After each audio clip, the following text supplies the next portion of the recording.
No one dared bid on the savage giant horse, except a lonely farmer, broken by life's cruel winters, who raised his hand at the auction, sealing their shared fate. In Vermont, the wind howls across frozen fields, whispering secrets of forgotten pain. That morning, amid the scent of diesel, hay, and fear, Jonah Reed met the wild black stallion's gaze. In those untamed eyes, he didn't see danger. He saw his own lost soul. From that moment, their story would reshape the quiet valley forever. The wind crawled across the hills of Vermont like a restless ghost, brushing the frost from the tall grass and rattling the empty troughs. Jonah Reed stood at the edge of his farm, coat buttoned to the throat, staring at the barn that hadn't heard a heartbeat in months. Once, it had echoed with the breathing of cattle and the laughter of a woman whose scarf, red as the last ember of autumn, still hung by the window. Now it swung faintly, whispering against the glass every time the wind remembered her name. He used to count his days by chores, milking, feeding, fixing fences. Now he measured them by the weight of silence. The old house smelled of dust, coffee gone bitter, and the faint sweetness of maple wood left in the stove too long. His knees ached when he bent to stoke the fire, and the flame sputtered like it didn't believe in warmth anymore. On the table lay an unopened envelope from the bank, white and sharp, the kind that ends things. Jonah had lost many things in his 55 years. His parents to time, his wife to a frozen road one winter night, his daughter Nora to the distance between what hurts and what you can't fix. She'd called last week, her voice clipped. "Sell the place, Dad. It's done." He hadn't answered. Some silences are heavier than words, and his had turned to habit. Outside, the pasture lay blanketed in frost. The fences leaned like old men tired of standing straight. From somewhere down the valley came the low hum of engines. The livestock auction held every November before the snow set in. Jonah knew it well. He'd sold good animals there once, back when people still nodded to him with respect. Now he'd go as a watcher, not a seller, maybe to feel the company of voices that still knew how to talk about weather and feed prices instead of grief. He poured himself a half cup of coffee, black as motor oil, and let it steam against the window pane. Through it, he saw the faint line of smoke from the auction yard rising beyond the pines. The thought passed through him like a dull spark. Maybe there was something down there worth saving, some stubborn thing that hadn't yet given up. He set the cup down, pulled on his gloves, and stepped into the cold. The yard creaked beneath his boots. He passed the rusted mailbox, the broken tractor, the gate that used to swing open for his wife when she'd come home humming after town. Everything on this land was half broken, half waiting. Jonah paused by the barn door and touched the wood. It was smooth where her hands had once pushed it. "I'll go," he muttered, though no one had asked. He climbed into his old pickup, the one that still smelled faintly of hay and diesel, and the engine coughed to life. The tires crunched over frozen dirt as he drove down the long road into town. The radio hissed static, caught a line of an old song, then fell silent again. He didn't bother to change it. Some roads are better without music. By the time he reached the auction yard, the morning sun had barely risen, hanging pale and tired behind the clouds. Trucks lined the fences, trailers rattled, and the air tasted of iron and manure. Men in worn jackets leaned on rails, coffee cups steaming between their calloused hands. Jonah nodded to a few faces he half remembered, received polite nods in return, the kind people give to ghosts who still show up out of habit. The first pens held the usual stock: bay mares with calm eyes, young colts still unsure of their legs, a pair of oxen meant for pulling contests. The auctioneer's voice carried through the loudspeaker, fast and rhythmic, turning numbers into a kind of music. Jonah stood near the fence, letting the cadence of it fill the hollow space inside his chest. Then, from the far corner of the yard, a clang of steel broke through the pattern. Heads turned. A pen reinforced with thick metal bars stood apart from the rest. Inside, a black and silver mass moved, a stallion so large the air seemed to bend around him. His coat shone like wet coal, and scars traced old maps across his flanks. The handlers kept their distance. One of them muttered, "That's the savage giant. Broke a man's arm last spring." Jonah watched as the horse struck the rail once, the sound ringing like a church bell cracked in the middle. People stepped back. Even the auctioneer hesitated before lifting his mic again. "Lot 47, he called. "Shire Cross. Age uncertain. Dangerous. No reserve." No reserve meant the animal would sell for whatever price was offered, or go to slaughter if no one bid. The crowd shifted, boots scraping gravel. Nobody spoke. Jonah's breath clouded before him. He couldn't say why he didn't look away. There was something in the stallion's stance, defiant, proud, but tired, that felt too familiar. The horse's gaze met his across the pen. It wasn't wild, not entirely. It was the look of something that had been fought too long and had learned not to hope. The auctioneer cleared his throat. "Do I hear 500? Silence. 3, 2, 100? Jonah's fingers closed around the worn brim of his hat. The number rose in his mind before he could stop it. 150, he said. His voice wasn't loud, but it carried. People turned. Someone chuckled under his breath. "Old fool's lost it." The auctioneer blinked, surprised. $150, we have a bid. Any other offers? None came. The gavel hit the wood. Sold. The word echoed longer than it should have. Jonah exhaled, realizing his pulse had quickened. Across the pen, the horse snorted, steam rising from his nostrils like smoke from a blacksmith's forge. The handler gave Jonah a look that said both good luck and goodbye. Papers were signed, money exchanged, and a truck was arranged to deliver the stallion by dusk. As he turned to leave, Jonah caught his reflection in the metal gate. Lined face, weary eyes, a man buying trouble when he could barely afford peace. "Guess we're both out of options," he murmured. Back at the farm, the wind had picked up again. He cleared the small corral behind the barn, repaired what boards he could, and set a trough with water that mirrored the gray sky. When the truck arrived, the driver, a man built like a refrigerator, spat into the snow and said, "You sure about this, mister? Thing's half demon." Jonah nodded once. "So am I, some days." The ramp dropped. The stallion stepped out, hooves striking the frozen ground with a sound like hammers on anvil. For a moment, he froze, taking in the new place, muscles coiled under his winter coat. Jonah stood a few yards away, hands empty, voice steady.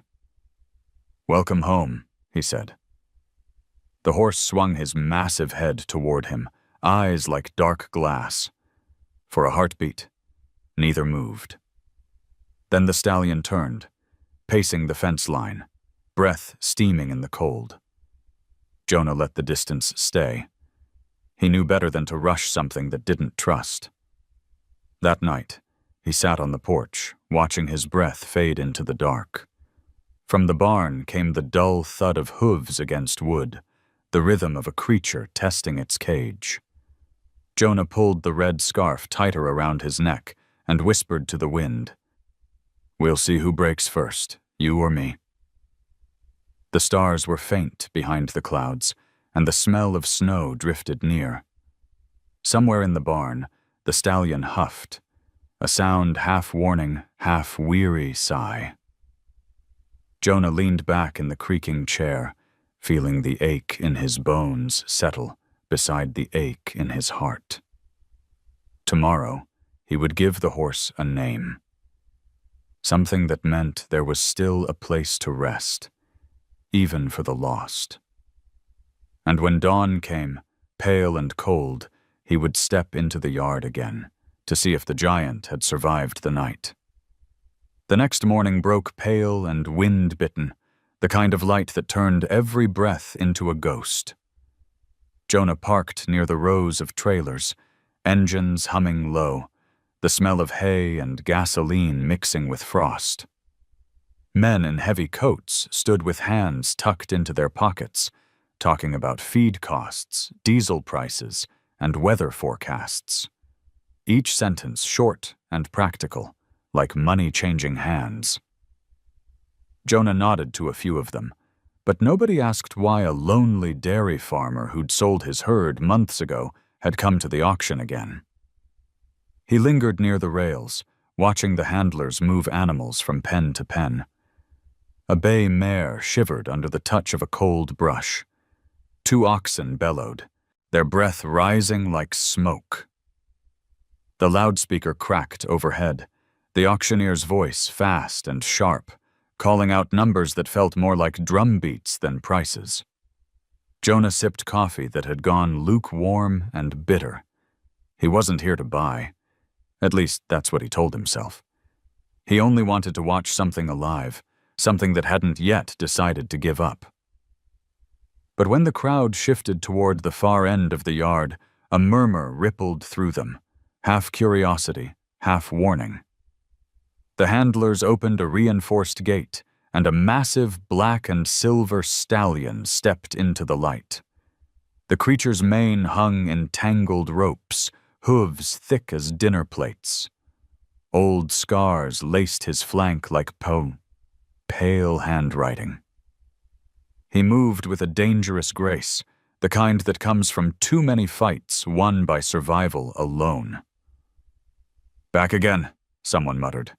"That's the savage giant." The auctioneer hesitated before speaking, his tone suddenly cautious. "Lot 57, Shire Cross Stallion, history of aggression, prior owners unable to manage." He cleared his throat, the microphone popping. "No reserve." The horse struck the rail with one heavy hoof, a metallic crack that startled a few hats from heads. His ears flattened, breath rolling like smoke from a chimney. For a moment, even the auctioneer's rhythm faltered. Jonah felt the sound go straight through his ribs. He couldn't look away. Something in those dark eyes, rage wrapped around exhaustion, pulled at him. It reminded him of the winter he'd buried his wife in snow so deep it swallowed the road, of the months after when he'd stopped speaking to anyone. This creature looked the way grief felt. Huge, cornered, misunderstood. "Do I hear 500? The auctioneer called. Silence. 3, 2. The crowd avoided eye contact, boots scraping gravel. Jonah's pulse climbed. The word slaughter whispered somewhere behind him. 150, he said. It came out low but certain, the kind of voice that didn't invite discussion. Heads turned.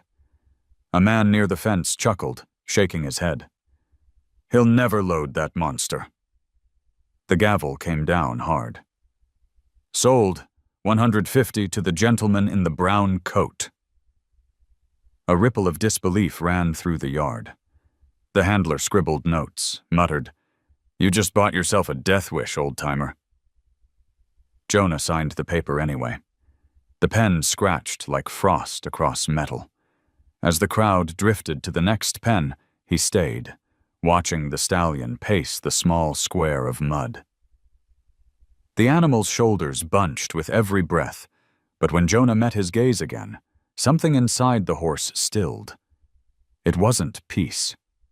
More like the brief confusion that happens when pain recognizes itself in another shape. A heavy-set driver approached, clipboard in hand.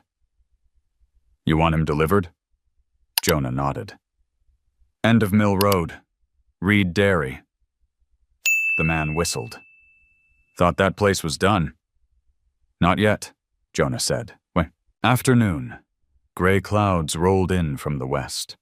The driver backed his trailer to Jonah's half-repaired corral, the air thick with exhaust and the metallic tang of fear. "You sure you want to unload him yourself?" the driver asked, spitting into the snow. Jonah checked the hinges on the gate. "Just open it slow." The ramp clanged down. The stallion inside stomped once, twice, testing the new world waiting for him. Then he stepped forward, massive muscles shifting under his winter coat, nostrils flaring. His eyes darted across the yard, house, trees, fence line, mapping every escape route. Jonah stood 5 yards away, hands loose at his sides. "Easy," he said quietly, his voice low as the wind. The horse's ears flicked, unsure. The driver muttered, "Hell of a beast," climbed back into his cab, and pulled away, leaving tire tracks that filled instantly with snow. When silence settled, Jonah exhaled. He'd thought he'd feel triumph, maybe even fear. Instead, there was only a kind of strange relief, like finding company in a storm. The horse snorted, stamping at the frozen dirt. Jonah studied him. How each movement seemed measured, deliberate, as if the animal had learned long ago that strength was both weapon and curse. He set down a bucket of water, the rim already crusting with ice. "That's yours," he murmured. "Name's yours too, when I find it." The stallion didn't drink. He simply turned, showing his left shoulder where a pale scar curved in the shape of a crescent moon. The mark caught what little sunlight remained, glinting faintly before fading. Jonah lingered until his fingers went numb. Then he turned toward the house, pausing at the porch to glance back. The horse stood at the fence line, watching him leave, breath steady and white. Inside, Jonah built a small fire and unfolded the sale receipt on the kitchen table. The ink blurred at the edges from snowmelt. Beside it, the bank envelope still waited, unopened. He placed his wife's red scarf over both papers, covering them like a wound too raw to look at. Outside, the wind shifted, carrying with it the low sound of the stallion striking the rail again. One sharp note in the wide, frozen valley. Jonah didn't flinch. Some beginnings sound like endings. He sat in the dim light, the flame flickering against the glass, and whispered into the room, "Tomorrow, you'll have a name." Through the window, the barn loomed dark against the sky. For the first time in a long while, the place didn't feel entirely empty. Snow fell that night in thin, nervous flurries, whispering against the tin roof. The stallion paced the corral, each strike of his hooves thudding through the frozen ground. Jonah sat by the window, coat still on, watching the dark shape move like a living storm. The creature's breath curled in the cold, rising in slow clouds that faded into the black sky. Something in that rhythm, the steady sound of motion against silence, lulled Jonah into a strange calm. By dawn, the world was white and clean, like the land had chosen to forget its sins. Jonah poured warm water into the trough until steam rose from it, curling around his gloved hands. The stallion stood at the far corner of the pen, head high, tail lashing against invisible flies. His coat shimmered like burnt silver.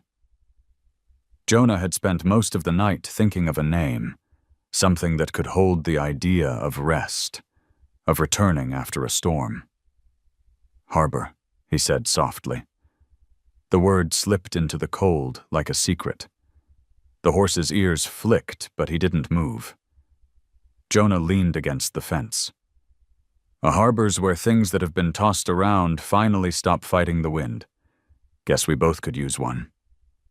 He set the bucket of feed on the ground, keeping his eyes low, never directly challenging the stallion's stare.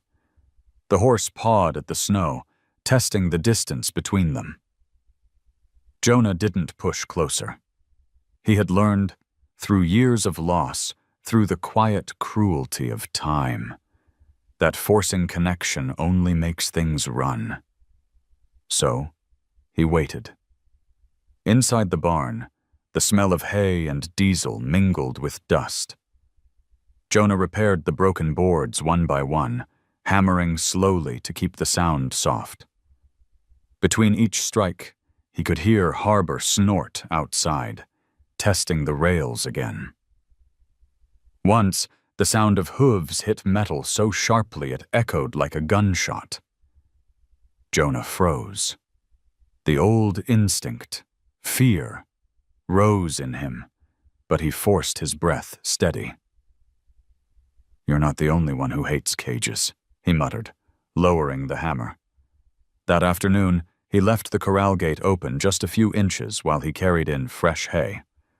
Harbor didn't charge or bolt. He only turned his massive head, nostrils flaring at the scent of new straw. The horse's eyes followed every move Jonah made, dark and intelligent, as if measuring his worth. When the last bale was stacked, Jonah backed away and leaned against the post. "That's your space," he said. "Mine's out here. We'll figure out the middle later." The horse tossed his head once, sending a spray of snow into the air, and went back to pacing.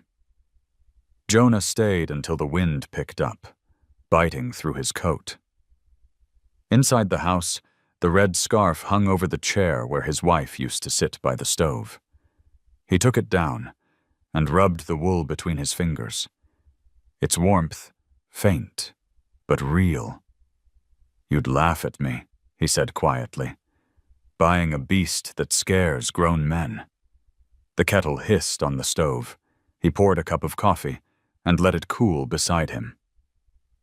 From outside came a dull crack, the sound of hooves striking wood again. Jonah set down the cup and went to the porch. The horse had shattered one slat near the corner of the pen, not enough to escape, just enough to remind the world that he could. "You don't like fences," Jonah said, his breath clouding the air. "Fair enough." He fetched tools and fixed the board, while Harbor watched, unmoving. At one point, their eyes met, through the gap. The air between them felt alive, charged, not with violence but with awareness. Jonah spoke without thinking. "You break it, I'll mend it. That's our deal." The horse blinked slowly, as if weighing the strange bargain. Then he turned away, hooves crunching softly on the snow. By evening, the wind carried the smell of maple smoke from the sugar house down the road. Jonah sat on the porch, the scarf wrapped around his neck, listening to the distant creak of trees in the cold. Inside the corral, Harbor had stopped pacing. He stood still, head lowered, breath steady. Jonah watched until the last light drained from the hills. "Good night, Harbor," he whispered. The horse's ears twitched, almost imperceptibly. He stayed out there long after dark, until his fingers went numb and the cold crawled up through the boards beneath his boots. He thought of his daughter, Nora, and the letter she'd sent months ago. Sell the farm. Start over. The words had felt like mercy at the time, but now they seemed like surrender. When he finally went inside, the red scarf slipped from his shoulders and fell to the floor. He didn't bother picking it up. Instead, he stood at the window again, watching the faint silhouette of harbor in the moonlight. The stallion's breath rose and fell in slow rhythm, the only moving thing in the still night. Jonah poured a bit of whiskey into his coffee and sat by the window, his reflection blending with the horse's shadow outside. For the first time in years, he didn't feel completely alone. Later, when the fire burned down to embers, a strange sound broke the quiet. Not the crash of hooves, but a low, rumbling breath, deep and steady, like the world itself exhaling. Jonah smiled in the dark. "Welcome home," he whispered again, softer this time. The wind carried the words across the snow and into the corral, where Harbor shifted his weight and snorted once before settling down. The sound was neither threat nor fear. It was something else entirely. Something like understanding. Jonah leaned his head back against the chair, eyes closing. Outside, the snow fell heavier, wrapping the farm in silence. Inside, the old man dreamed of open fields and calm seas, of a harbor waiting somewhere beyond the frost. When he woke before dawn, the scarf was still on the floor, and the world beyond the window had changed. There were hoof prints in the snow leading from the pen to the gate and back again. A restless path drawn in the night, like a promise written and erased by wind. Jonah smiled, the smallest curve of his lips in the cold. "We're getting somewhere," he said, his voice barely a whisper. And somewhere outside, Harbor lifted his head, as if he'd heard. The sound of tires crunching over snow woke Jonah before sunrise. The wind had quieted, leaving the valley steeped in a white stillness that made every noise sharp. A small blue sedan rolled up the lane, headlights slicing through the mist. Didn't need to see the driver to know who it was. Nora always drove like she was trying to outrun her own decisions. He stepped onto the porch as the car door slammed. She stood there, wrapped in a city coat that looked too thin for Vermont, her hair pulled back in the no-nonsense way her mother used to do when angry. "Dad," she said, not quite a greeting. He nodded, rubbing his palms together. "You're up early." "I drove through the night." She looked past him at the barn, where Harbor's breath still fogged the cold air. "I got your message from the bank. I thought maybe you'd finally listen." Jonah didn't answer. The silence stretched until she sighed, pulling an envelope from her bag. "It's a realtor's contract. They'll take the place as is. You can pay off the debt and still have something left. It's over, Dad. Let it go." He looked at her, the line of her jaw, the tired set of her eyes, and saw both the girl who used to chase calves through the pasture and the woman who'd learned how to hide from heartbreak. He didn't blame her for leaving. "Coffee?" he asked instead. Her shoulders dropped. "You're still not hearing me." "I hear you fine." He turned toward the door. "Coffee's still hot." Inside, the old house smelled of smoke and maple syrup. Nora set the papers on the table and wandered to the window. Her eyes caught the movement outside. the giant black horse pacing behind the corral. "What is that?" she asked, incredulous. "That," Jonah said, pouring 2 cups, "is Harbor." She turned to him, brows drawn. "You bought a horse? Now? With what money?" He shrugged. $150. Her voice sharpened. $150? For that monster? Dad, are you trying to lose everything faster? Jonah didn't react. He'd expected this storm the moment he saw her car lights. He slid a mug across the table. He needed a place. Maybe I did too. Nora stared at him, then at the scarf hanging from a chair, the one her mother had knitted long before she died. The air between them thickened, old grief rising like steam. "Mom's been gone 5 years, she said softly. You can't keep fixing broken things just to feel close to her. Jonah's jaw tightened, but he didn't look away. You think selling what's left will help you forget her? The words landed heavy, neither cruel nor gentle. Just true. Nora's breath hitched, but she didn't answer. Outside, a sudden crash made them both turn. Through the window, they saw Harbor rear up, striking the rail with his front hooves. The sound split the morning air. "What the hell is he doing?" Nora shouted, rushing to the door. "Testing the fence," Jonah said calmly, pulling on his gloves. "He does that. You're going to get yourself killed." He opened the door, cold air flooding in. "Not today." She followed him halfway to the corral, stopping when Harbor's shadow rose, huge against the snow. The horse's muscles rippled, dark and shining. Each breath a plume of white fire. Jonah didn't flinch. He stepped within 10 feet, voice low. "Easy, Harbor. No one's taking your ground." The stallion blew through his nose, pawing the earth. For a tense second, Jonah thought he might charge, but instead the great head lowered slightly, eyes fixed on him, not soft, not angry, just aware. Nora stood frozen. "He listens to you?" "Sometimes," Jonah said. "Sometimes that's enough." When the wind shifted, Harbor turned away, trotting to the far end of the pen. The tension broke like thin ice. Jonah leaned against the rail, exhaling. Nora, still shaken, muttered, "That thing doesn't belong here." "He belongs as much as I do," Jonah replied.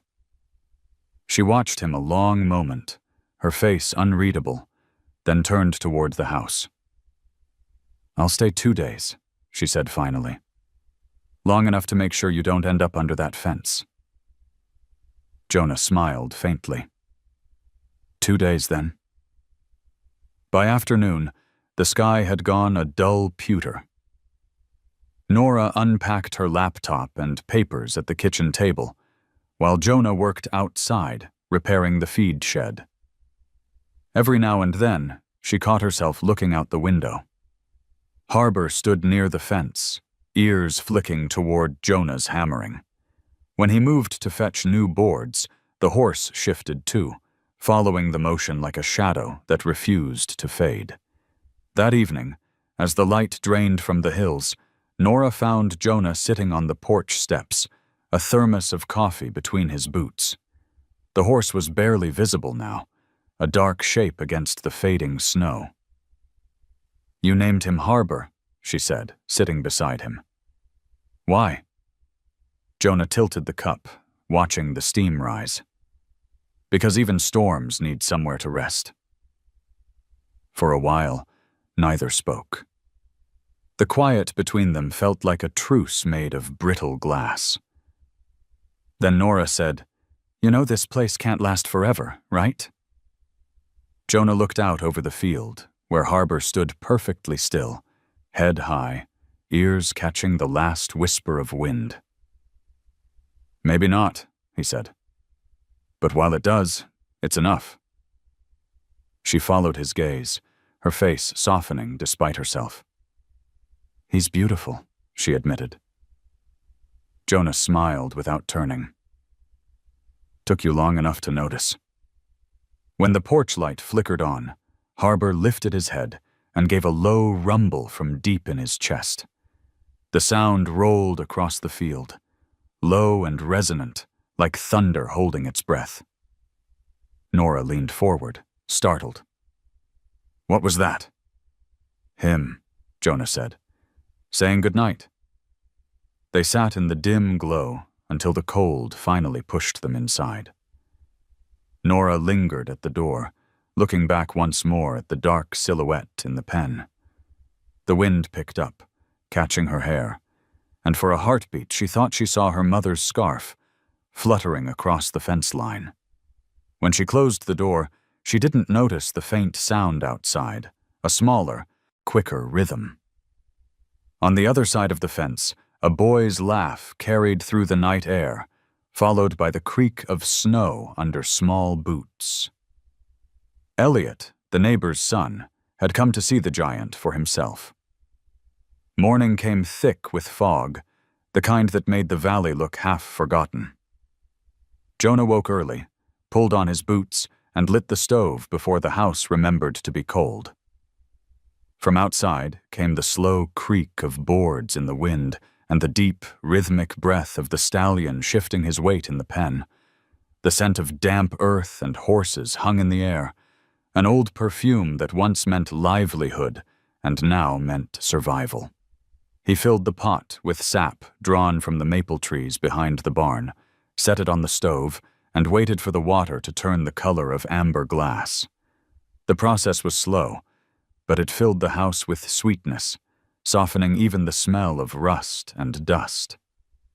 Nora came down the stairs, her laptop under one arm, her expression still wary. "You're making syrup?" she asked, half incredulous. "Trying," Jonah said, tapping the pot. "Maple doesn't wait for anybody.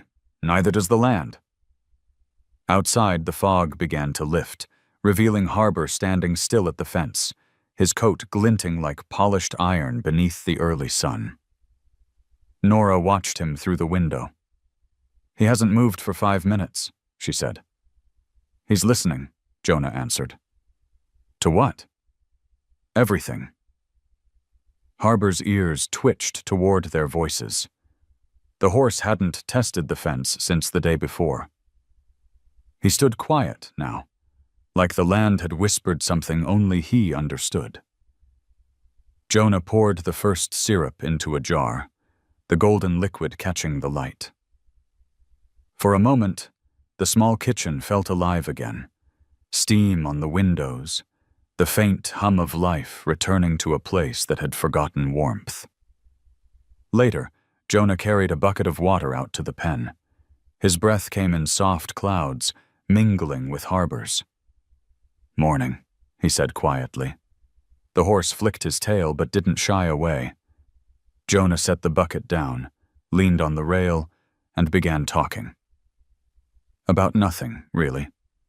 About sap runs, about the tractor that wouldn't start, about the strange way the fog smelled like rain before it snowed. Nora stood by the porch, watching her father's slow, one-sided conversation. She couldn't remember the last time he'd spoken so evenly, like each word had its own rhythm.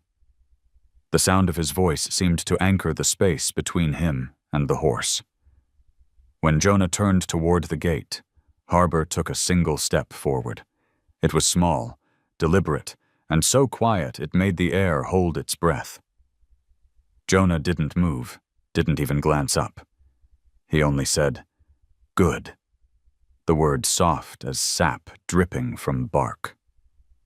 That afternoon, the smell of smoke and maple filled every corner of the farm.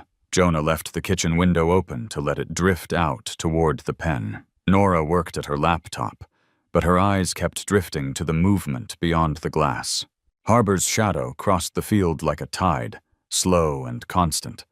Elliot appeared around noon, small boots crunching the crust of snow. Mr. Reed? His voice wavered like a loose wire. Jonah turned from the boiling pot. Morning, Elliot. What brings you out? The boy's hands fidgeted inside his pockets. Mom said I could see the horse, just see him, from far away. Jonah smiled. That's smart of your mom. Come on then. They walked to the corral. Harbor lifted his head, eyes fixed on the new figure. Jonah stopped a good 20 feet short. You can stand here, he said. Elliot nodded, wide-eyed. He's huge. He's patient, Jonah said. Big difference. The boy's breath trembled in the cold. Harbor took another step closer, nostrils flaring. Jonah held up a hand, palm open, not to command, but to show peace. It's all right, Harbor, he said. He's just a kid. The horse hesitated, then snorted softly. Elliot's shoulders relaxed a fraction. He doesn't look mean, he whispered. Things rarely are what they look like, Jonah replied. They stood that way for several minutes until Harbor turned away and began pawing the snow for leftover hay. Jonah guided Elliot back to the house, both of them quiet, both aware something small but irreversible had happened.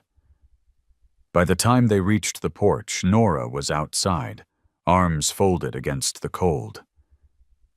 You're letting kids near that thing now? She said. He was behind the fence, Jonah answered. And the horse did fine. Dad. He stopped her with a glance. Don't say monster again. She looked past him at the field, at the massive black figure standing calm in the fading light. Harbor's coat gleamed where the sun broke through the clouds. Nora swallowed whatever words she'd been holding. He's beautiful, she said finally. Jonah nodded. Took you long enough to see it. The wind shifted, carrying the smell of sugar and smoke. A flock of crows rose from the maples, cutting across the gray sky. For a heartbeat, everything was still. Father, daughter, horse, and child, all caught in the same thin thread of winter light. That night, Jonah sat on the porch with his thermos, the red scarf looped loosely around his neck. The moon rose low, swollen and gold over the ridge. Harbor stood near the fence, eyes gleaming like coals. From the sugar house down the road, smoke curled upward, faintly sweet. Jonah closed his eyes, listening to the slow rhythm of breath, the horses, his own, the land's. In that shared stillness, the world felt wide enough again. When he finally went inside, Nora had fallen asleep at the table, papers scattered, her laptop glowing faintly. Jonah covered her with his coat and turned off the light. Outside, Harbor shifted once, snow crunching under his hooves, before settling down. Jonah watched him from the doorway. You're learning, he said softly. The horse didn't move, but his ears flicked toward the sound of Jonah's voice. By the next morning, a thin ribbon of smoke rose from the sugar house again, and Jonah's first batch of syrup cooled in the window, gold and steady, a reminder that some sweetness takes its time to show itself. The forest behind the farm had begun to thaw. Patches of snow still clung to the shaded roots, but the maples were running again. Thin, amber veins flowing through the taps Jonah had hammered in weeks earlier. The air smelled of wet bark and wood smoke. Jonah walked the line that morning with his bucket, boots sinking softly into the slush. Somewhere behind him, the rhythmic thud of hooves echoed faintly across the trees. Harbor was awake. When Jonah returned to the clearing, he found Nora sitting on the porch steps, a blanket wrapped around her shoulders, her coffee steaming in the cold. She didn't look up when she said, "You talk to him like he understands."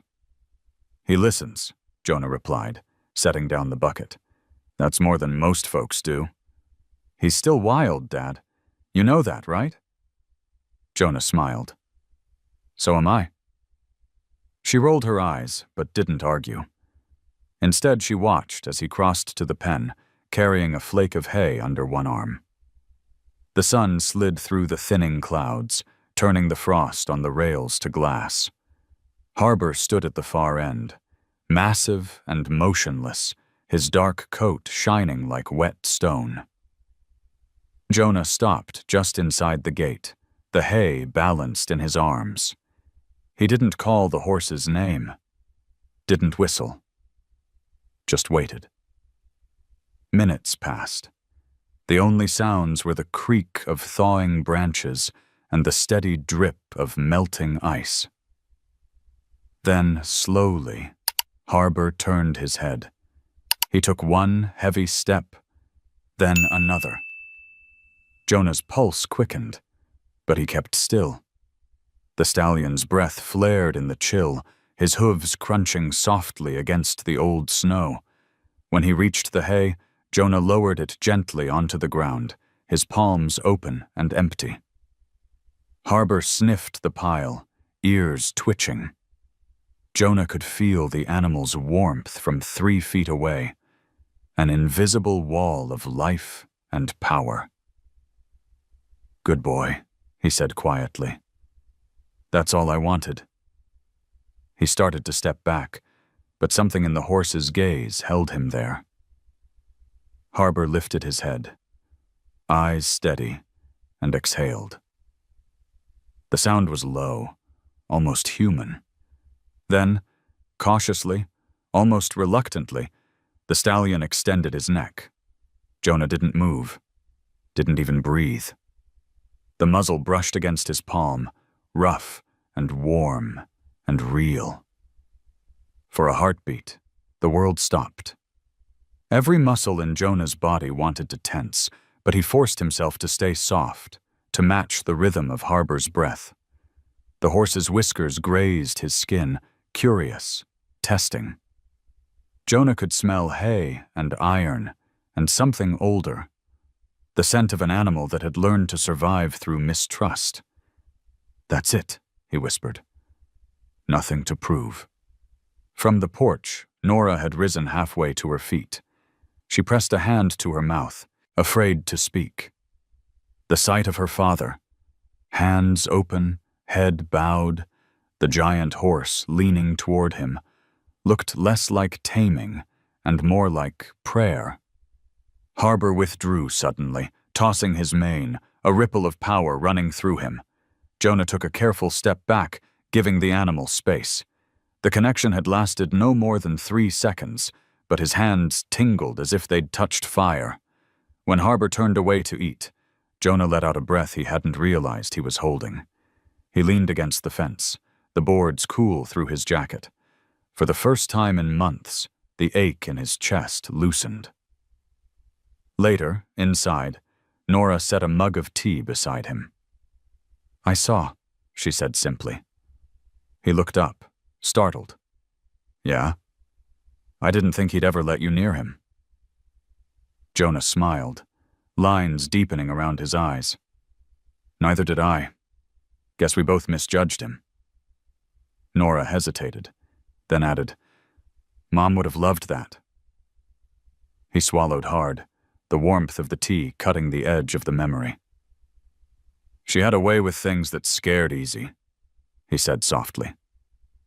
Outside, the wind shifted, carrying the smell of thawed soil.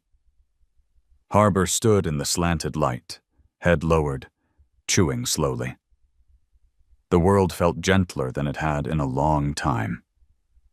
That evening, Jonah walked back out to the corral with a lantern. The snow was melting into patches of mud, the air thick with the scent of spring. He set the lantern on the fence and watched the horse move within the pen, every muscle working like a tide beneath skin. Harbor approached again, slower this time. He stopped near the fence, nostrils flaring toward the light. Jonah reached out and rested his hand on the top rail, not pushing, only waiting. The stallion's ears turned toward him, then forward. "Maybe tomorrow," Jonah said. The horse blinked once, then turned away, his heavy tail brushing the air. Jonah stayed until the lantern burned low. When he returned to the house, Nora was asleep on the couch, the realtor's papers half buried under a blanket. He picked them up and placed them on the counter without a word. Then he stood at the window and looked out at the field. A sliver of moon hung over the ridge, silvering the fences and the horse below. Harbor lifted his head, sensing the gaze. For a fleeting instant, their eyes met across the distance, a silent acknowledgement that the fragile thread between them had held through another day. Jonah whispered into the quiet, "Thank you." The horse shifted, his breath a pale cloud in the night air. Jonah thought he heard the faintest snort of reply. When he finally turned away, the house smelled of maple and smoke again, of something earned rather than bought. He lay down on the couch, listening to the rhythm of wind against the windows. Tomorrow, the fences would need mending, and the sap lines would need clearing. But tonight, for the first time in years, Jonah felt like he had company, not just in the house, but in the world. And out in the pen, Harbor stood facing the porch, still and watchful, as if guarding what he had decided at last was his home. The thaw didn't last. By the following week, Frost returned like an old debt collector. Every morning, Jonah woke to find the trough frozen solid and the sap lines stiff as wire. The air held that sharp stillness that makes sound carry too far, the clank of a bucket, the crunch of boots, the low breath of a horse settling his weight. He found the letter on the porch one morning, tucked between the milk crate and the railing. The envelope was white, official, heavy enough to make his stomach tighten before he even opened it. He stood there a long moment, thumb tracing the seal, then tore it open. Final notice. The words bled through the page like black frost.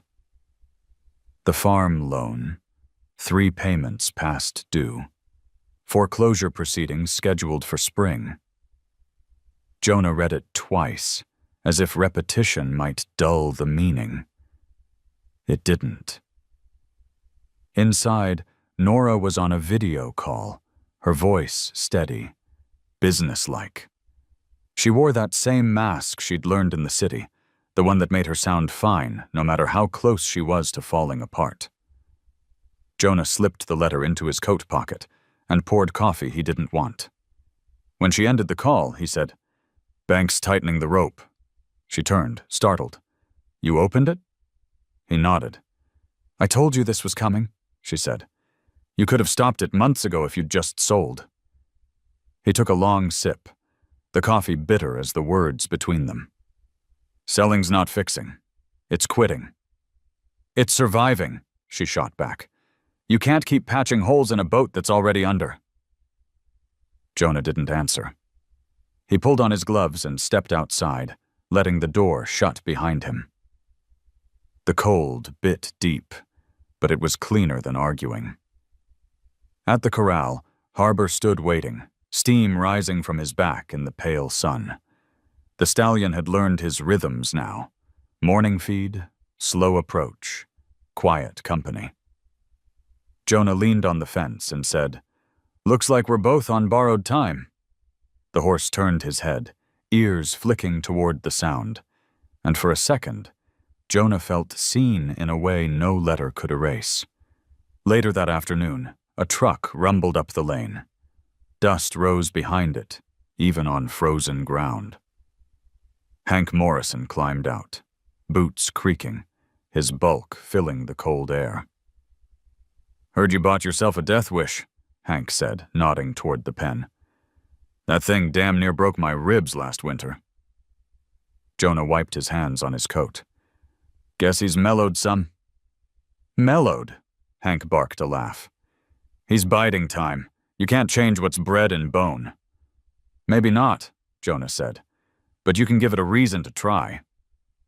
Hank snorted. You'll see. That horse'll break you like he broke the rest of us. Jonah didn't rise to it.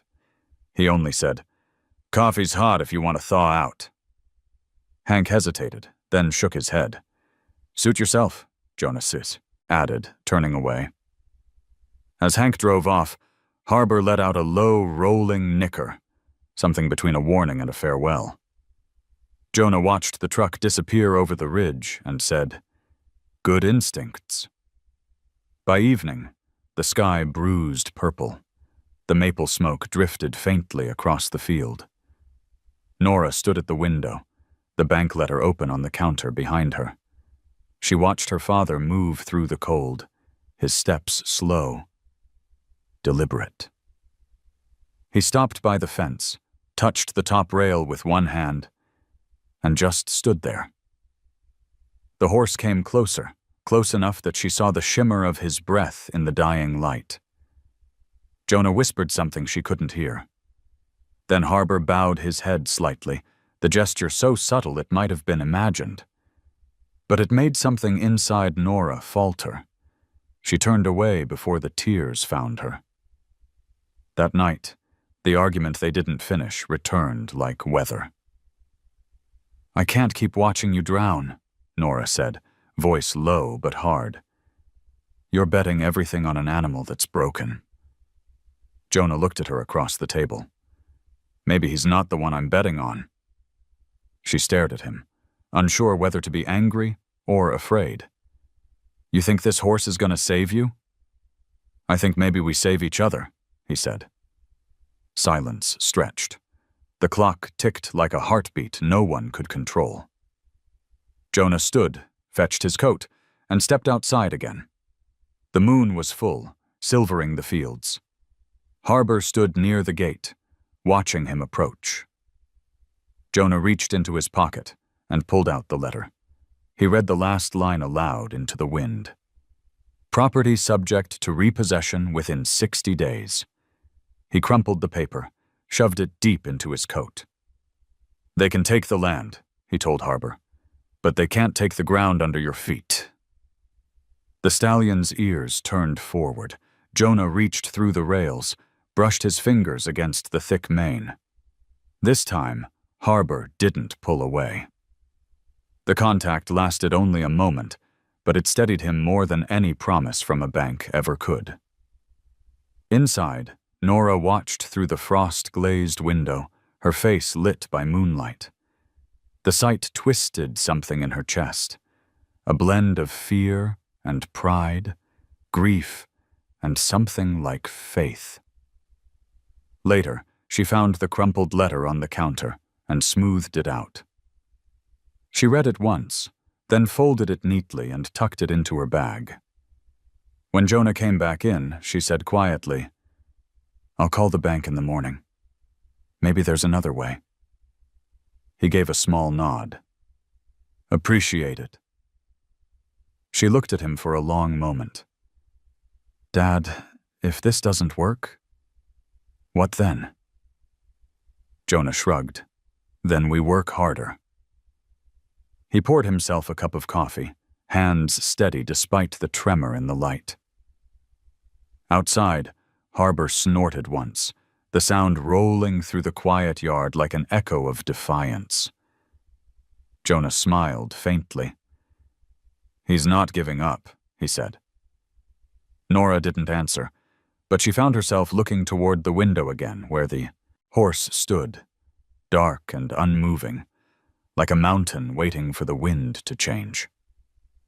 The old house creaked around them, the fire snapping softly in the stove. Somewhere beneath the weight of debt and winter, something unspoken had shifted, fragile as trust, but real enough to hold. And when Jonah finally turned out the light, The farm didn't feel like a place waiting to end anymore. It felt like a story, not done being told. The first warning came with the smell. Vermont storms always carried a scent before they struck. Metallic, sharp, like air torn open.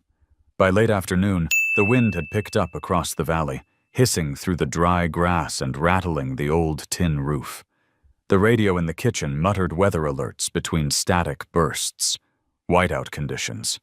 Travel not advised. Jonah turned it off. He'd lived through storms before. They didn't scare him. Until they did. He spent the early evening reinforcing the barn door, driving nails through loosened planks, checking the hinges on Harbor's pen.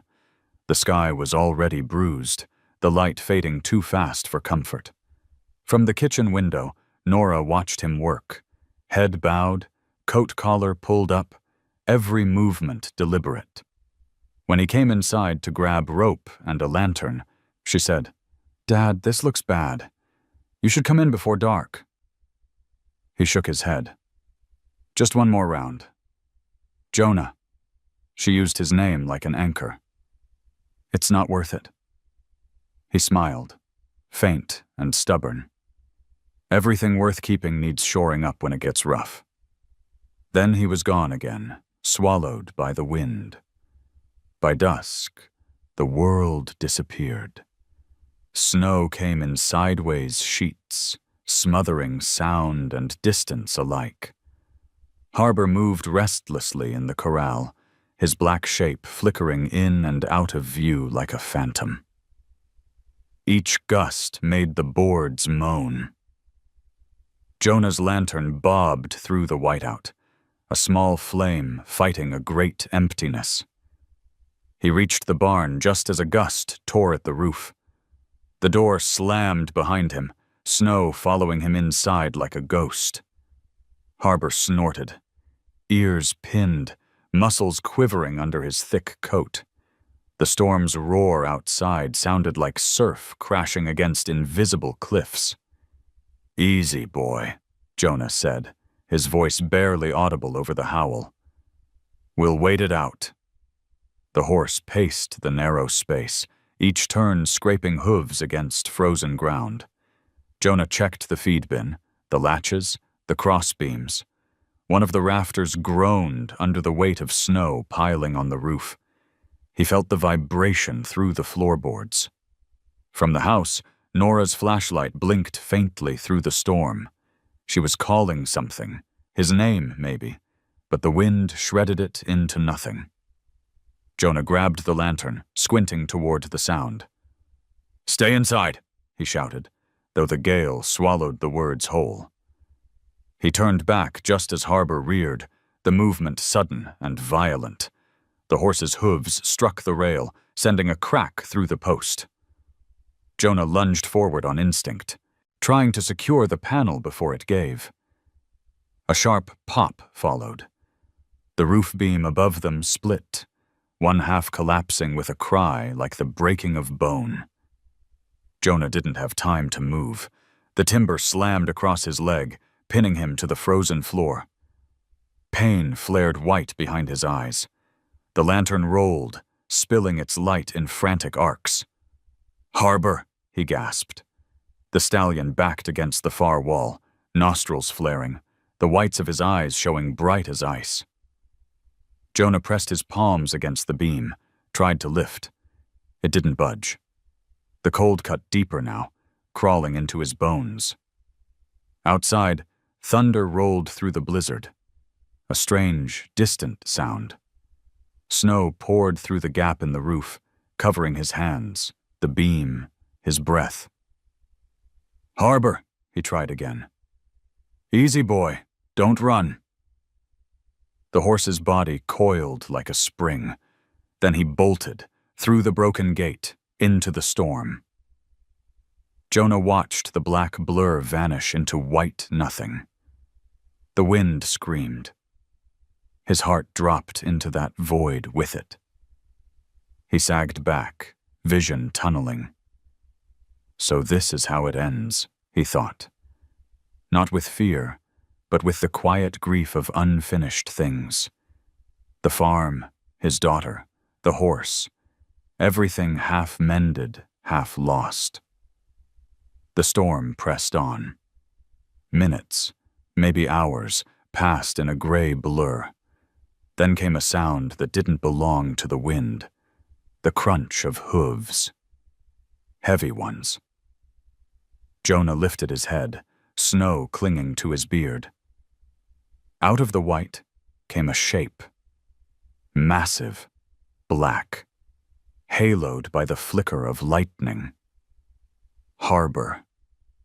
The stallion's mane whipped like fire in the snowlight. He stopped just short of the wreckage, nostrils flaring, chest heaving. Jonah laughed weakly. "You came back." The horse blew out a breath, stepped closer. He lowered his head, ears twitching, assessing the trap. Then, without hesitation, he drove his shoulder into the beam. It shuddered, but held.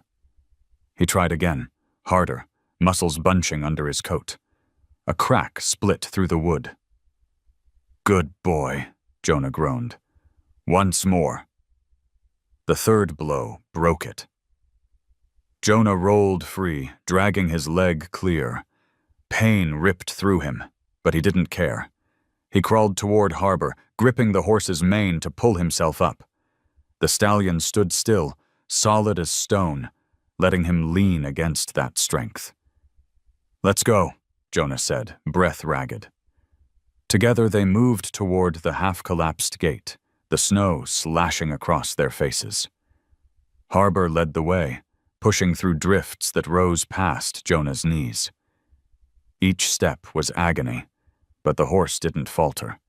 The barn loomed behind them, half buried, creaking under its own weight. By the time they reached the smaller shed near the house, Jonah could barely feel his hands. He guided Harbor inside, the two of them breathing clouds into the narrow space. The horse turned, positioning himself between Jonah and the wind sneaking through the boards. Jonah slid down against the wall, exhausted. He pressed a hand to the stallion's neck, feeling the heat there, the steady pulse. "You saved us both," he whispered. Harbor stood watch, every breath a slow drumbeat in the dark. Outside, the storm raged and howled, but inside that fragile shelter, the only sound was the quiet rhythm of two living hearts refusing to quit. Hours later, the wind eased. The first pale light crept across the field, soft as forgiveness. Nora found them there, her father half asleep against the wall, Harbor standing guard beside him, frost glittering in the horse's mane. Jonah opened his eyes to her voice. "Dad?" He smiled, cracked and weary, but alive. "Told you I'd be fine." Harbor lifted his head, ears flicking toward the sound. For once, Nora didn't flinch at the sight of him. She stepped closer, reached out a hand, and though the stallion didn't move, he didn't turn away either. Jonah closed his eyes again, listening to the wind's soft retreat. The blizzard had passed, but something larger had shifted with it. Not the land, not even the debt, but the space between fear and faith, between man and beast, between holding on and letting be. And as the sun broke through, scattering light over the ruins of the barn, Harbor exhaled a long, steady breath that sounded to Jonah's half-dreaming ears, almost like relief. The storm left behind a world that barely seemed alive. Drifts of snow curled against the fences, swallowing whole the lines that used to mark the fields. The barn was half-collapsed, the roof folded in like a broken wing. For a long time, nothing moved except the crows circling over the wreckage. Jonah woke in his chair by the shed's narrow window, leg bandaged and throbbing. The dawn light fell through the cracks in soft gray bars. Outside, Harbor stood motionless near the fence, one ear turned toward the sound of the man stirring. Nora came in quietly with a pot of coffee. "You shouldn't be on that leg," she said. "I'm not on it," Jonah replied. "I'm sitting." She set the pot down with a small shake of her head. "I called May Alvarez, the vet. She's coming to check Harbor. And maybe you. I don't need a doctor. You nearly froze to death, Dad." He smiled thinly. So did he. May arrived before noon, her truck growling up the lane. She was brisk and calm, her stethoscope gleaming against the collar of her wool coat. When she saw Harbor, her brows rose. "That's the horse everyone said couldn't be handled." "He handled himself just fine last night," Jonah said. May approached the stallion with practiced caution, keeping her movements easy. "You mind if I take a look?" she asked Jonah, though her eyes never left Harbor. "He won't like it," Jonah warned. "Neither do most of my patients." The horse's ears flicked forward as she drew near. She didn't try to touch him right away. Instead, she stood at his side, breathing slow, letting him see the rhythm of her chest rise and fall. Then she spoke, not to Jonah, not even to Nora, but to the horse. "You're a smart one, aren't you? I can see that." Harbor blinked, head tilting. May smiled slightly. "Not gonna lie, you scare the hell out of me, but I respect you." She took one slow step closer. When her hand brushed his shoulder, Harbor didn't flinch. She traced the scar there, the pale crescent that caught the light, and nodded to herself. "He's sound," she said. "Tense, but sound." Jonah exhaled a breath he didn't know he'd been holding. When May turned to him, her look softened. "You, on the other hand, should be in bed." "Later," he said. She gave a small laugh. "You reed men never listen." After she left, the farm fell back into its fragile quiet. Jonah hobbled to the porch, leaning on a crutch Nora had fashioned from an old fence post. Harbor followed him along the pen, each step measured, steady. The horse's breath plumed in the sunlight like slow smoke. "You could have run," Jonah said. "Could have disappeared into the woods and never looked back. Why'd you come back?" The horse's ears flicked, his dark eyes reflecting the man's weathered face. There was no answer, of course, but Jonah felt one anyway, something in the space between them, something older than words. For the next few days, the two of them moved in rhythm. Jonah fixed what could be saved. Harbor shadowed his work. When Jonah hammered nails, Harbor grazed close by, the sound of iron on wood, a kind of music now instead of warning. By the fifth morning, the town had begun to hear. Word traveled faster than wind in small places. People who'd once whispered Crazy Reed and his killer horse now stopped by the road, engines idling, just to look. Hank Morrison showed up first. His truck sputtered to a stop by the gate, and he climbed out, hat low against the glare. "Heard about your little miracle," he said. "Not a miracle," Jonah replied. "Just work." Hank leaned on the fence, studying Harbor. "That horse dragged me 10 yards once. Thought he'd take my head clean off. You saying he saved yours?" Jonah didn't answer, but his eyes said enough. Hank spat into the snow. "Hell, maybe he just decided one of us ought to live." "Maybe," Jonah said quietly. The older man looked thoughtful. "You ought to tell people. The story, I mean. Folks love redemption. Might even help you keep this place." Jonah shook his head. "I'm not looking for an audience." "Suit yourself." Hank turned to go, then paused. "For what it's worth, Reed. Maybe I misjudged him. Maybe I misjudged you too." When the truck disappeared down the hill, Jonah turned back toward the house. Nora was standing in the doorway, arms crossed, but eyes soft. "You know," she said, "people might actually believe in that horse more than the bank does."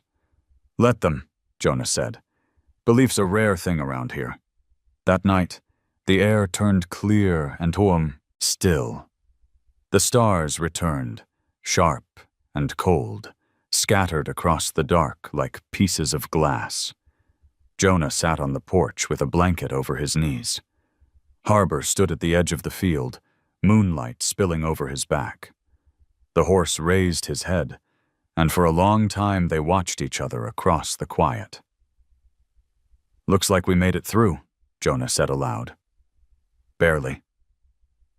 Harbor stepped closer, one slow stride at a time, until the rail between them was all that remained. Jonah reached out, fingers brushing the rough mane. The horse leaned in just enough to close the gap.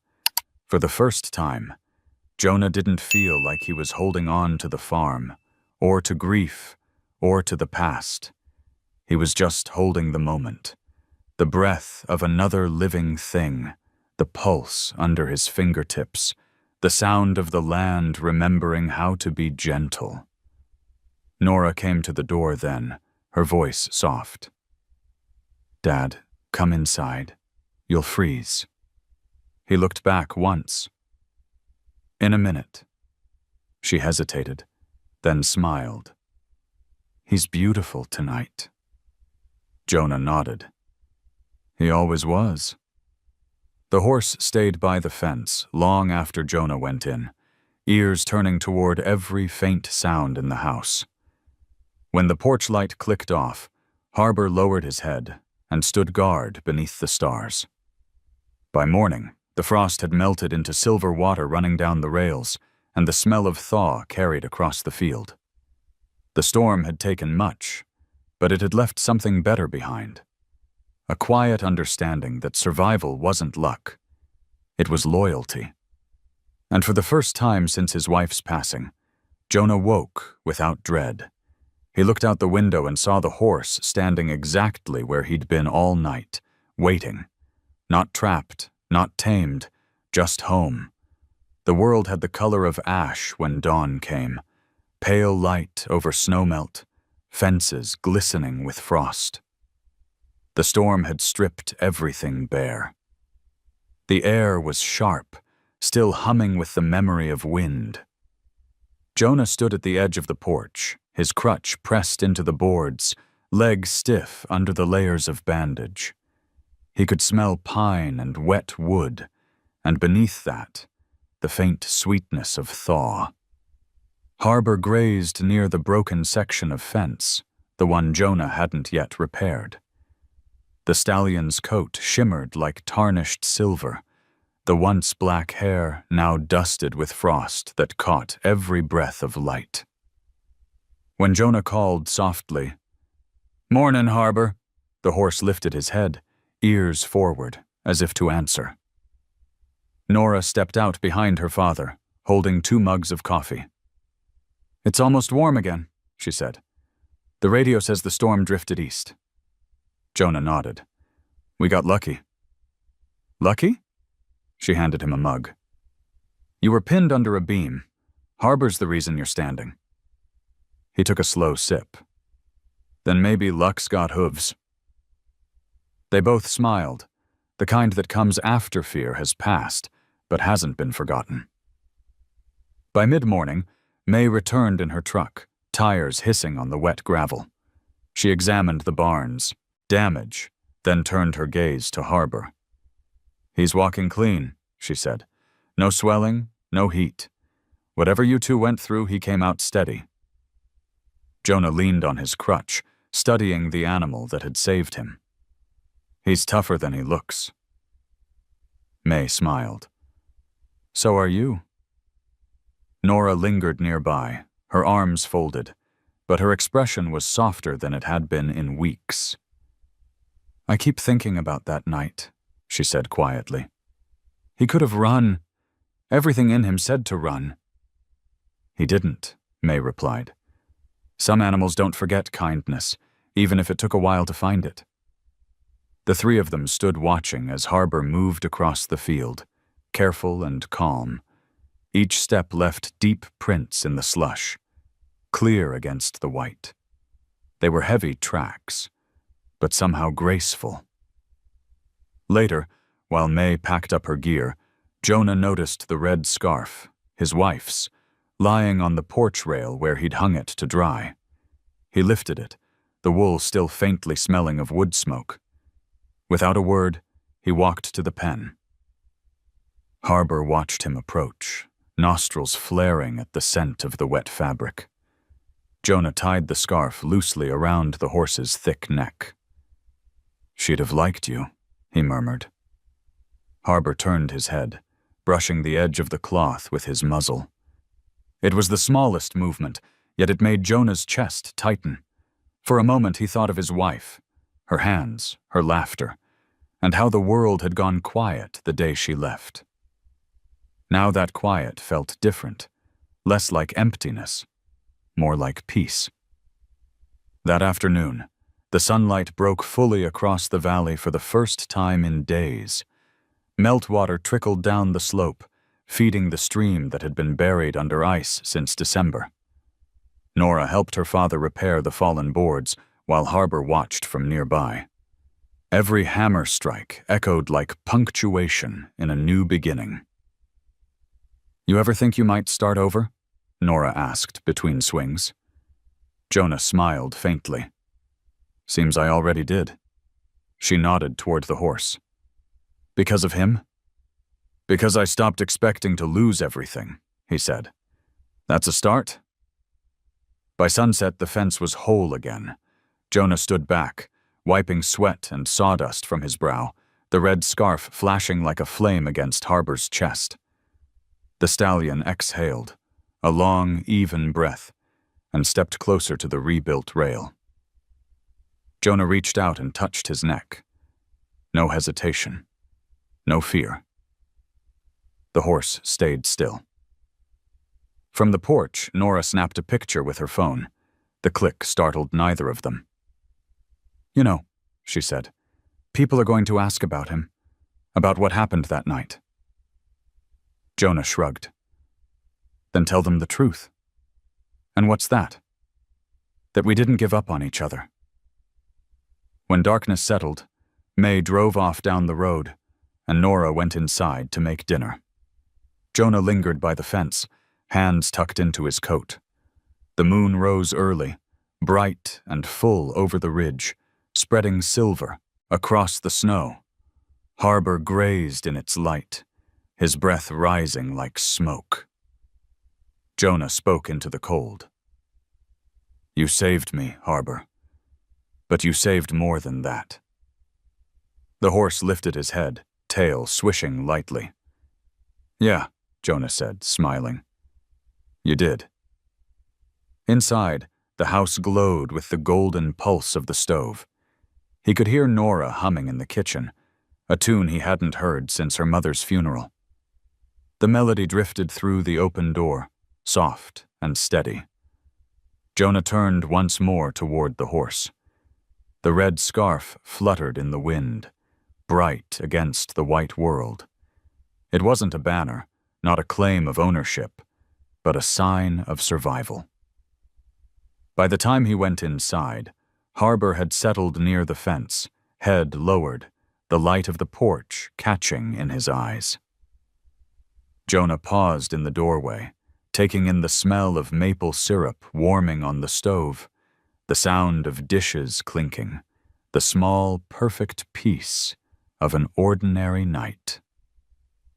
The storm had taken roofs and trees, but it had left behind something stronger, a reason to rebuild. And for the first time in years, Jonah Reed allowed himself to believe that staying might be another word for healing. Spring in Vermont didn't arrive all at once. It crept in like a shy guest, brushing snowbanks into puddles and setting the maples bleeding again. The world smelled alive, Steam from the sugar houses drifted over the valley like ghostly prayers. Jonah leaned on the porch rail, watching sap drip slow and constant into buckets. He'd nearly forgotten how beautiful routine could be. Nora came out carrying 2 thermoses. "You've been out here all morning." "Old habits," he said, taking one from her. "May called," she added. "She wants you to bring Harbor to the Maple Festival. They're putting together some kind of second chance exhibit. Rescues, rehab horses, things like that." Jonah laughed softly. "You think he's ready for crowds?" "He's more ready than you are." He looked down at the coffee, steam curling against his face. "That's fair." The festival arrived on a Saturday clear enough to make the sky look washed. The fairgrounds outside Montpelier bustled with booths, syrup stalls, kettle corn, live music, and the unmistakable perfume of fried dough. Children darted between the legs of patient adults. Somewhere, a brass band struggled through Yankee Doodle. Jonah guided the trailer into a quiet spot near the education tent. Harbor shifted inside, weight rocking the whole rig. When Jonah opened the ramp, sunlight poured in. The horse blinked, ears flicking. "Easy now," Jonah murmured. "Just another field, just more people." Harbor stepped down like a king descending stairs, the red scarf still tied around his neck. The light hit his coat, and for a moment the chatter of the crowd dimmed. Heads turned. A boy near the fence pointed. "That's the horse from the story, the one that saved the farmer." Jonah winced. News had traveled faster than he'd hoped. May was already there, clipboard in hand, a grin tugging at her mouth. "See? You're famous." "I'm allergic to famous," he muttered. She patted his arm. "Then consider it exposure therapy." For the first hour, Jonah kept Harbor near the tent, letting the stallion watch the swirl of colors and noise. The horse stood tall, nostrils flaring at the smells of sugar and diesel, but he didn't spook. Nora joined him, hair tied back, a faint smile touching her lips. "He looks like he owns the place," she said. "Maybe he does." People began to gather, a mix of ranchers, families, kids clutching sticky candy. Someone asked to take a picture. Jonah said fine, as long as no one got too close. Then a boy stepped forward, small, maybe 8, with a red balloon tied to his wrist. He stopped a few feet short, eyes wide.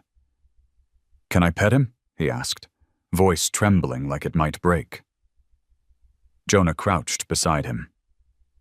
"You see how he's looking at you? He's waiting. You go slow, let him know you're not in a rush." The boy nodded.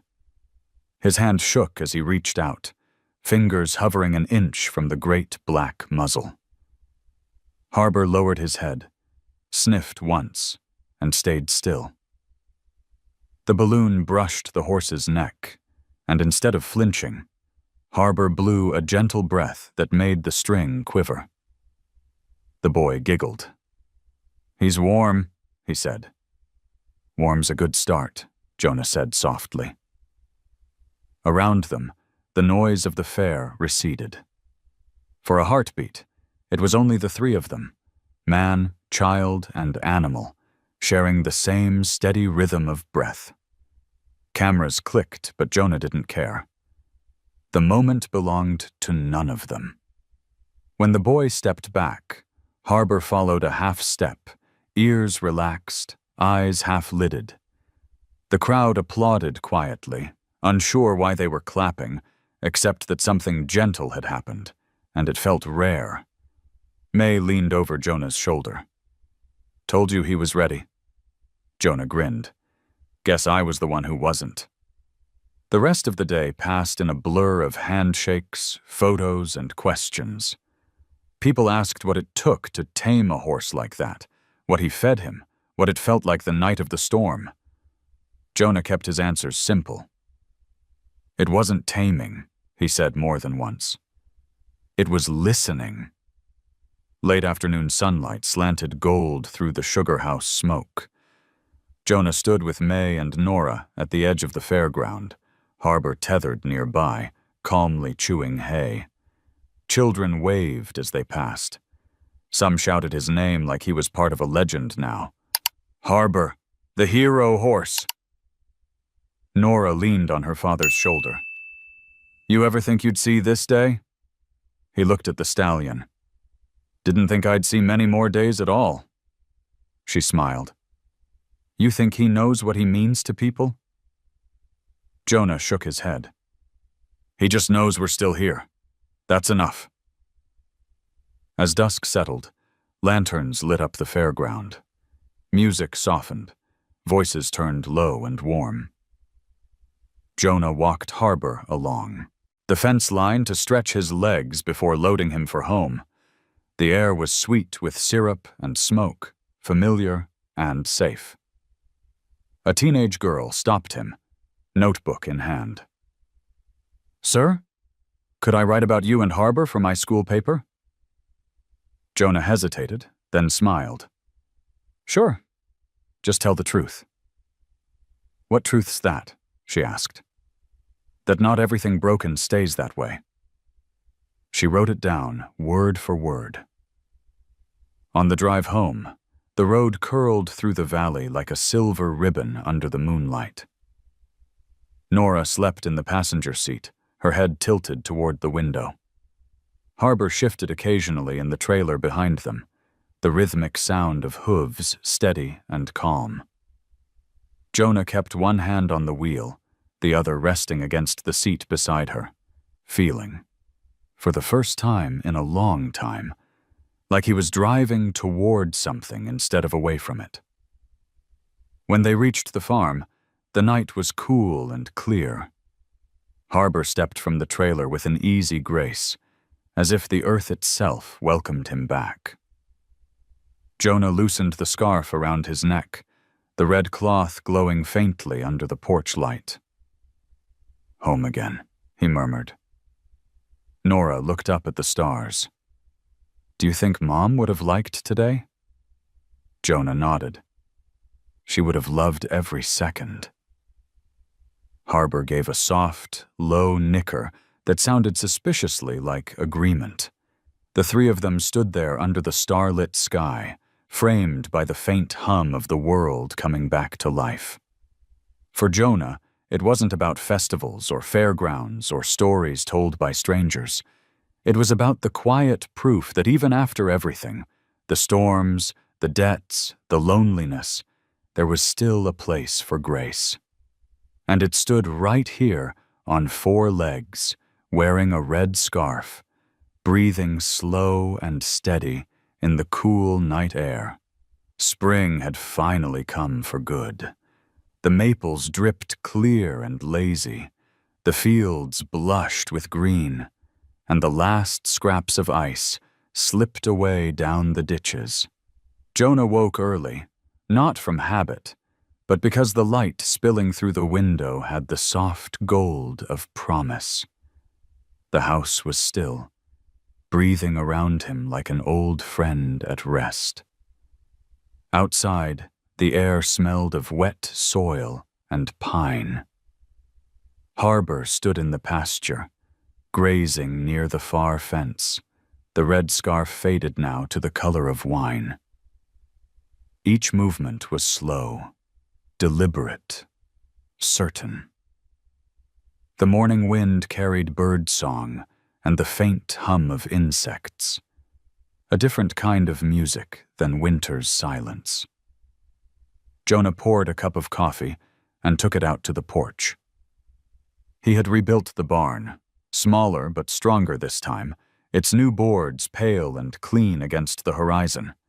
Nora had gone back to town for work, but visited on weekends. She'd left her laptop open on the counter, still logged into an article about animal therapy for veterans. He hadn't said anything, but it stayed open for days, and that was enough. Harbor raised his head as Jonah approached the fence. The stallion's eyes were soft, reflecting the light like calm water. "Mornin'," Jonah said, voice low. "You're up before me again."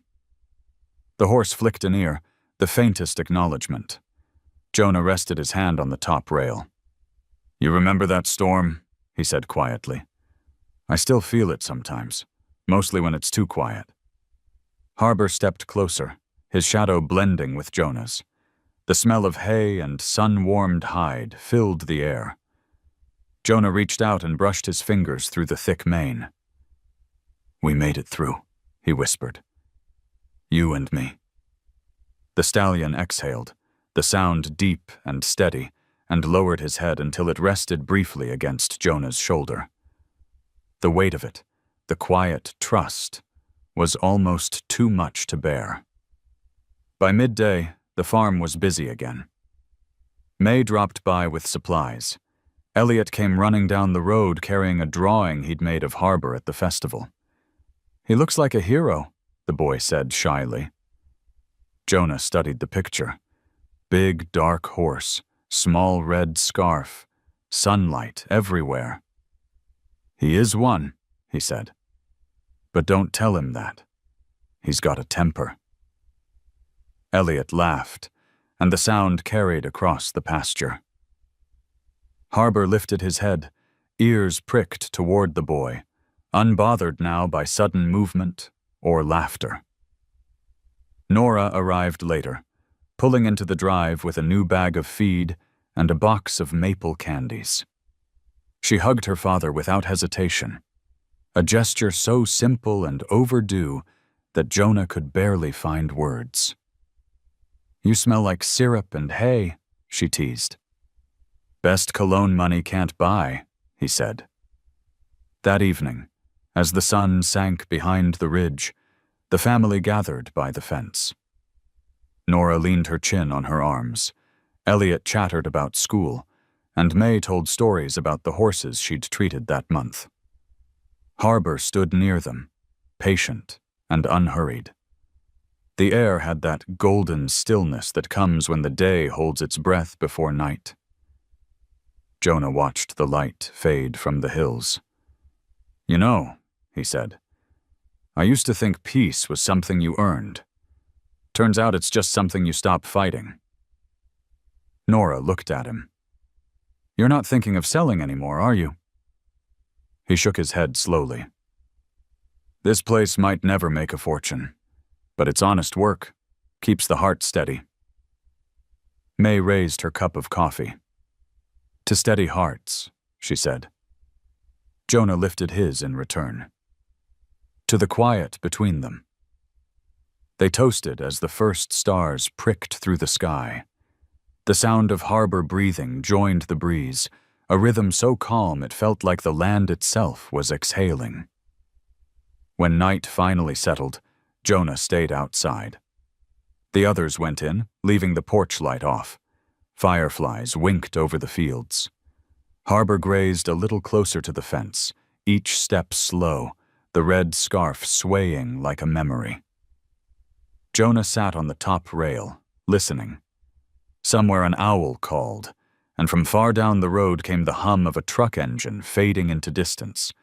The world was wide and quiet again, the kind of quiet that didn't scare him anymore. He looked toward the horizon and thought of the winters behind him. The cold, the loneliness, the loss. All of it still lived somewhere inside, but it no longer ruled the house. Grief had become a neighbor, not an owner. Harbor lifted his head, ears catching the faint creak of Jonah's boots. The man smiled. "We've come a long way, you and me." The stallion blew softly, walked over, and pressed his muzzle against Jonah's sleeve. The touch was light as breath.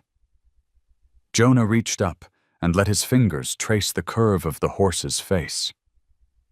There was no command, no need, just a quiet exchange between two souls that had finally learned how to stay. When Jonah turned toward the house, Harbor followed a few steps, stopping at the gate. Jonah paused, hand on the latch. "Good night, Harbor." The horse dipped his head. Inside, the farmhouse creaked in its old, familiar way. Jonah set his coffee mug on the table, the last bit gone cold, and sat by the window.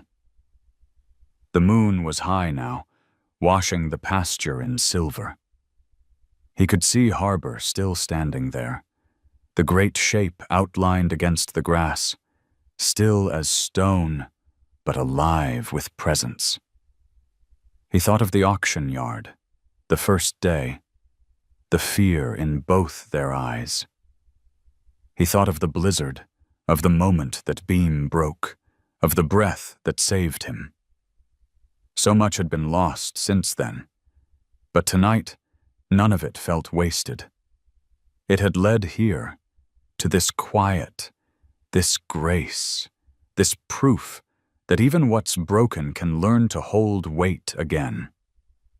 Jonah leaned back, eyes half closed. Outside, the horse lowered his head to graze, the rhythm of his movement blending with the slow beat of Jonah's heart. The clock ticked. The floor settled. And somewhere between one heartbeat and the next, peace found them both. Simple, unremarkable, complete. If this story touched your heart, let me know with just a simple comment. Even a or a yes will do. It means more than you think.